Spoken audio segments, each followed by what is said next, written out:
Government Caucus jets off to Alotau.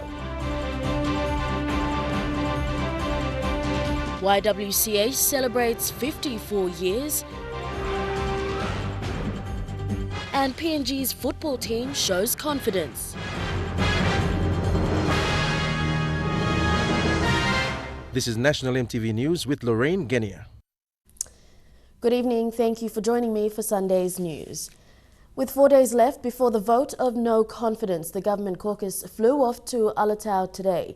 Prime Minister Peter O'Neill and 74 other members of Parliament jetted off this morning to camp in Alotau.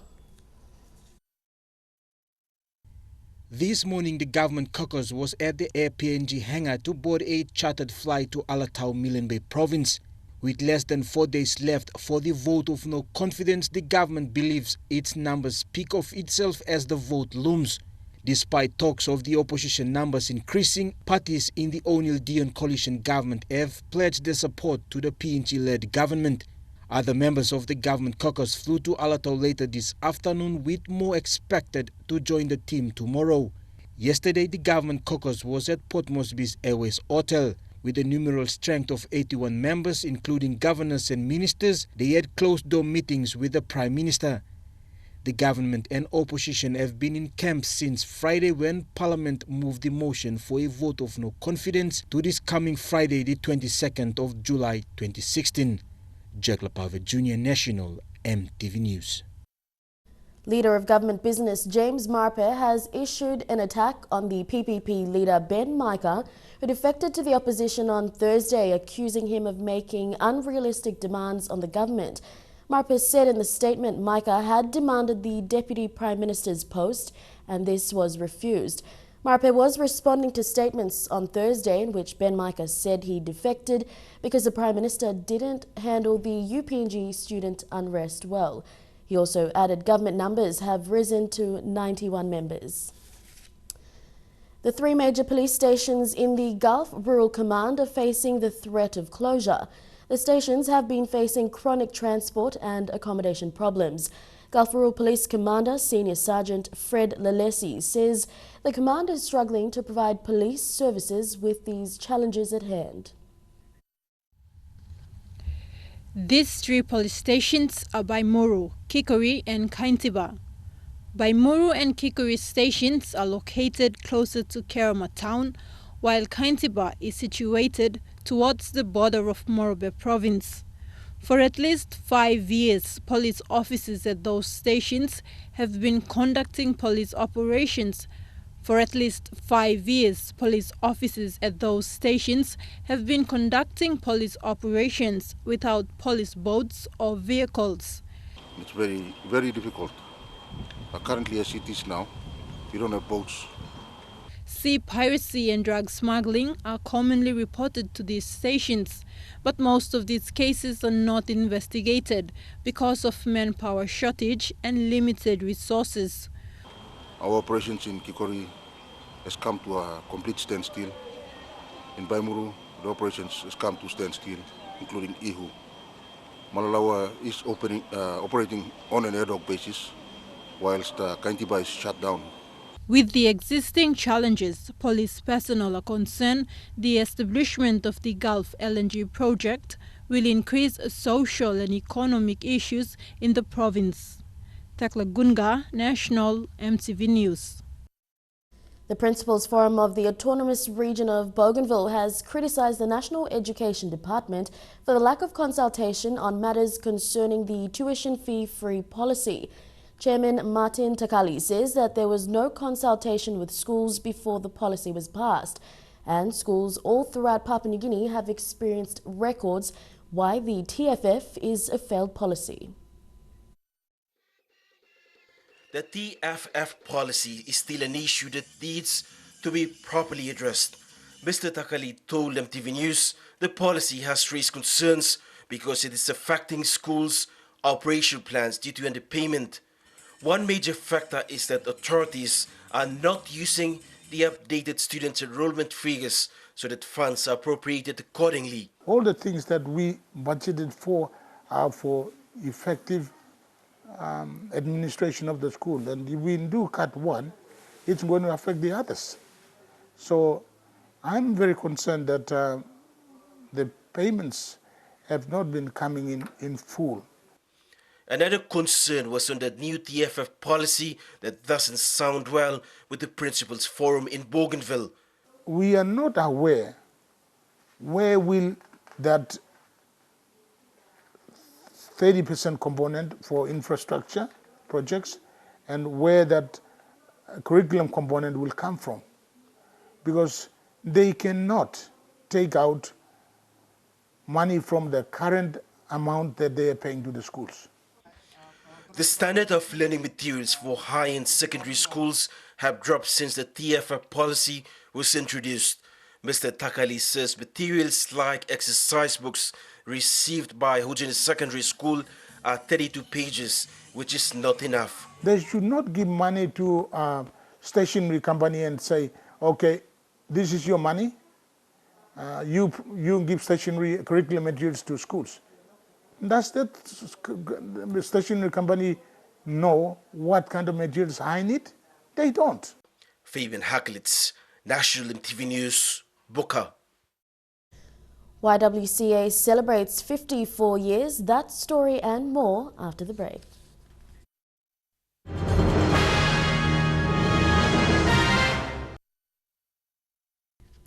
Welcome back to Sunday's news.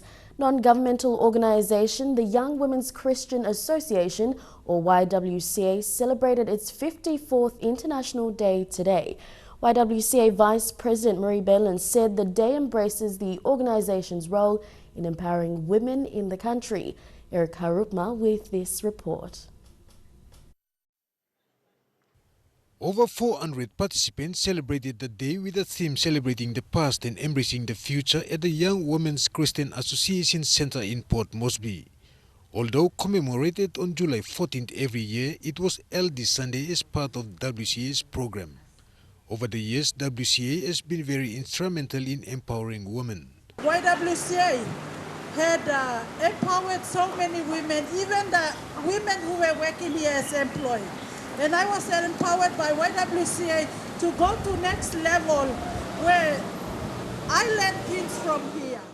Port Moresby WCA Board Secretary Kila Arare said some of its programs include prison rehabilitation and literacy trainings in cooking and sewing, among others. We have membership that drives members to keep this organization running. We're a volunteer organization.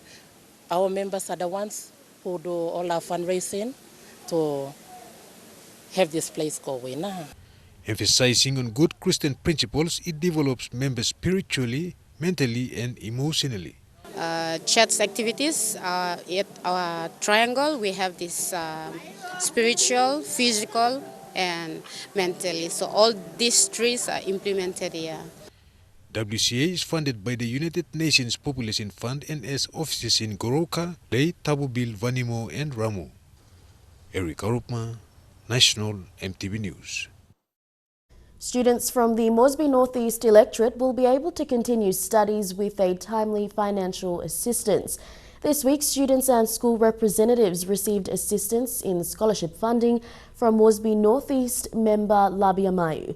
This year's school fees subsidiary fund is worth 530,000 kina that will benefit students studying in the country and overseas.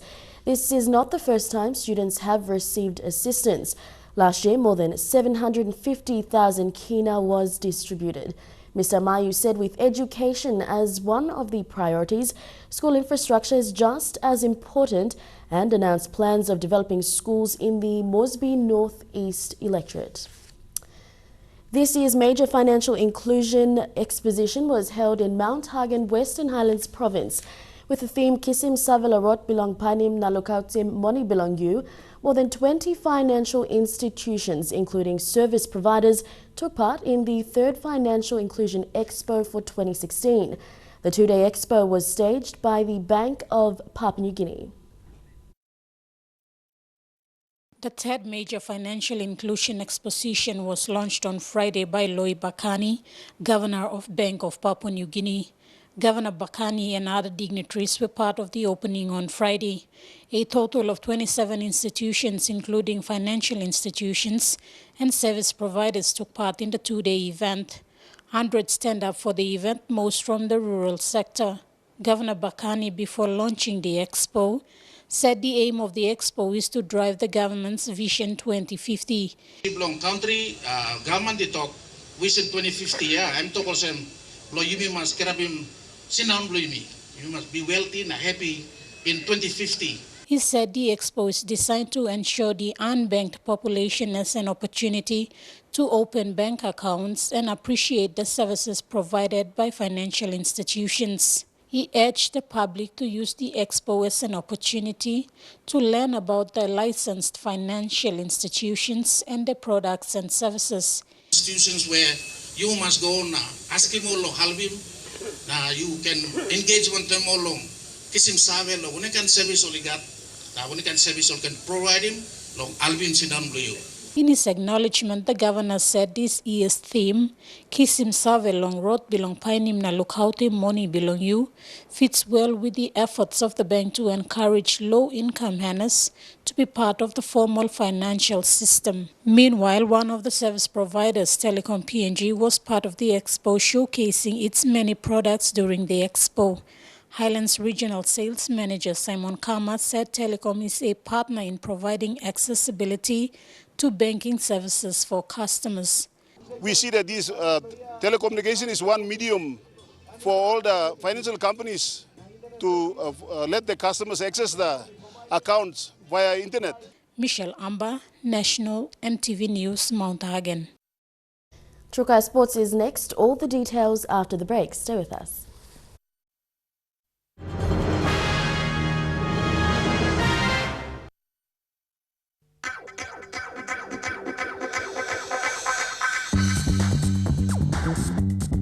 Trukai Sports.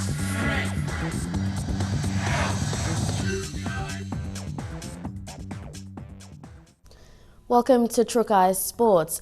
The members of the PNG Under-20 Women's National Team for the World Cup say belief is essential in their preparations leading up to the tournament. Coming off the back of a series of international defeats so far, the squad know that the experience of training under head coach Lisa Cole will pay off in the long run. Jeremy Moggy with this report from Goroka. Captain Yvonne Gabong, her experience in the Pacific Games has put her in good stead as leader of PNG's next crop of players, and her memories of red and gold are still fresh in her mind. Me too, me been proud this last time because I say me play one time all best do Papua New Guinea or play those la South Pacific Games and me play winning gold. Me just proud that kaya say me come can lao say me no na lose thing this last day me still. A member of the gold medal winning team, striker Ramona Padio, is a firm believer in success and hopes that after the World Cup ends, she returns to West New Britain, use her experiences to improve the sport back home. So make you like squad keno, just like I am, but all got chance lo, stay inside to na come so ban pla all get mas representing province blom mi pla na country blom blantem. Another young talent from the islands region, Bougainvillean winger Nicoletta Geva. The opportunity given to represent the nation is one that she relishes. La obolol kamrani mem stalo school don bla. So mi pla kam lo ab, mi pla play lo ab now. All talking about say mi pla tuba kam scout is bla girls. Oliver Popa, a defender, is also hoping to give back to the country. If I make it in the final team, I play my best. I make the country proud. I give what the crowds wanted, and I'll say thank you to my coach what they're doing and lending us. For defender Margaret Joseph, the understanding of taking on the world's best players, one that she has learned to appreciate, although the fact that a number of the other countries taking part in the competition are far more experienced than Papua New Guinea, has not gone unnoticed. So country, Japan and USA, all that is what past to me. Well, Capem, all past. You may just start coming up there. Now, too, we are given that golden opportunity, lo, just because you may host country, so you may have to participate in the World Cup too. All the players, however, have one firm belief that regardless of the outcome in November, Papua New Guinea's future will benefit by the experience. Jeremy Mogik, National EMTV Sports, Goroka. The extended Bourmas and Gaigai squad had their last trial match yesterday at the Sir John Guy Stadium in Port Moresby to determine their final squad for the Export Rugby Championships next weekend. Under the coaching of John Larry, Anthony and John Pangatana, both CRU teams have demonstrated their ability to overrule the competition in the front row with a number of heavies from University Piggies and Harlequins. The Capital Rugby Union is expected to announce the final squad for both teams early next week for their opening matches against the Daru Stingrays and Barbarians. PNG Sports Foundation Executive Director Peter Chumlili Jr. says progress on the construction of 17 training fields and 4 match venues for the FIFA Under-20 Women's World Cup remains a priority. Chumlili says the construction is expected to be completed by the end of August. Dinarose Reichel with more. Chumlili says apart from the main games venues such as Sir John Guy Stadium, Mari Barracks and Bissini, construction phase is also currently underway in various locations including UPNG, Institute of Public Administration and POM National High. The infrastructure in place so that the local organizing committee, which is Seamus and his team, do the overlay. So we prepare the pitch. They will come and make sure that the pitch and the training field is in compliance to what the requirements of individual teams. He said there is a standard FIFA requirement, but there are certain specifications the 16 visiting teams will need. The local organizing committee will work towards meeting those needs. They've excavated the topsoil, they've now put trenches in, and you're going to have proper drainage and proper irrigation system. They will not be pop-up sprinklers, but you will have proper irrigation setup that is to FIFA specs. So you can host any field event, any world field event in institutions. Chumlili gave his assurance that by the end of August, the venue should be completed. He says maintenance schedule will also be developed and issued to venue owners so venue management can run smoothly. At the moment, excavations have been done and drenches are already in place. Seeding of those fields is expected to be done in the next 3 weeks. Dinarose Reichel, National EMTV Sports. The weather report is next. All the details after the break. Caucus Sports.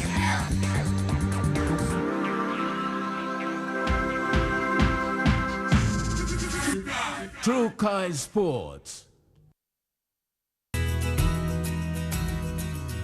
Looking at the weather forecast for tonight and tomorrow in the southern region, cloudy periods with chances of few showers in Port Moresby, showers for Daru and Kerma, and mostly fine in Alotau and Popondetta.